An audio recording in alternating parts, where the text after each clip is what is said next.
Just 50 miles north of New York City lies a town that will take you back in time to the 1800s, and that's when the U.S. Military Academy was formed on the banks of the Hudson River in West Point, New York.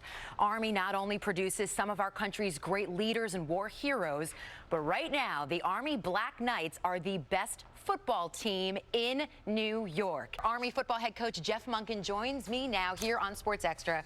Thank you so much, sir, for making the trip today. I'm glad to be here. Thanks. Coach, it is so good to see you.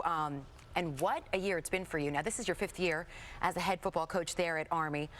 And for the first time in history, Army retains the Commander-in-Chief trophy. What does that mean to you and your players? Oh, it's a great source of pride for our program and certainly for West Point. That trophy means a lot to the 3 teams that fight for it. It's an opportunity for us to go and be honored at the White House. Not many teams get a chance to do that, but we just retain it right now. We still gotta win the Navy game, and that's coming up in a few weeks. If we do that, then we're the outright winners, and that's what we're shooting for. That was some game, some tight nail-biter game against Air Force, and there were some legends there with you, including Pete Dawkins, some real war heroes as well, to visit afterwards. What was that post-game locker room like? It was probably as crowded in the locker room at a home game that I've been a part of there at West Point. Pete Dawkins is just a tremendous support to our program. We see him a lot. He's at a lot of games, and usually before the game he'll come down and find me on the field, and then inevitably there's a few times during the game I'll bump into him. He's cheering the team on, and I think he's right there wanting to call a few plays. But what a great player, and he means so much to our program. All right, let's talk about the triple option. Where else are you seeing elements of the triple option still used throughout football? Well, there's probably a lot of coaches that would deny that they're option football coaches, but there are pieces of option football all throughout college and high school ball, and it's even making its way into the NFL, which is amazing. And for years, people said it would never happen. And we've seen your fullback, Darnell Woolfolk, a senior, surpass 2,000 career yards at Army now as a part of that. Why is that offense so good for Army football?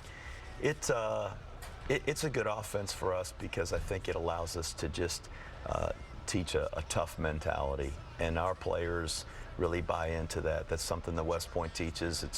It's part of the leadership training in the Army, and it's a great fit for our personality. You mentioned after the Eastern Michigan win, and that was a road game, and you referred to your players as we have soldiers in there that put service before football, yet they're still great football players and beating these other FBS Division I teams. How special are these young men? They're great guys. We joke a lot. We say they're just like everybody else's guys. They're just a lot more polite, which is probably true in a lot of ways. But they are special young men, and the young people at West Point, the men and women who make up our Corps of Cadets, have taken a commitment to serve our nation and to be a part of something much bigger than themselves. And I'm really proud to be a part of this team and the Army team, and to be at West Point and be a part of that community, and really proud of all of our cadets who will serve our nation. When you bring these young men in, I mean, they have to have certain academic eligibility. They go to basic training. After they graduate, they're commissioned. They go to officer leadership training. I mean, and then they have to commit a certain amount of time to serving in the U.S. Army. What is the challenge in recruiting these young men to not only serve in the Army, but play football? I think probably initially they look at the commitment as something that they have to do, and we really try to instill in them a value that it's something that they get to do. And it really is a privilege to serve and an honor to serve. And I believe that. To serve others, to serve this nation is a real privilege, and what a great opportunity, and a source of pride for them and for their family for a lifetime. And this season, quarterback Kelvin Hopkins took over for Ahmad Bradshaw, who broke all sorts of Army rushing records on the ground. What has Hopkins done, though, since the first game you guys lost to Duke, from there to improve his game and just be able to lead this team from that quarterback position? Well, frankly, it was a big concern, losing Ahmad, who had rushed for over 1,700 yards and set an all-academy record, and you just had the best rusher in Academy history leave your program, and you're scratching your head wondering what it's going to look like.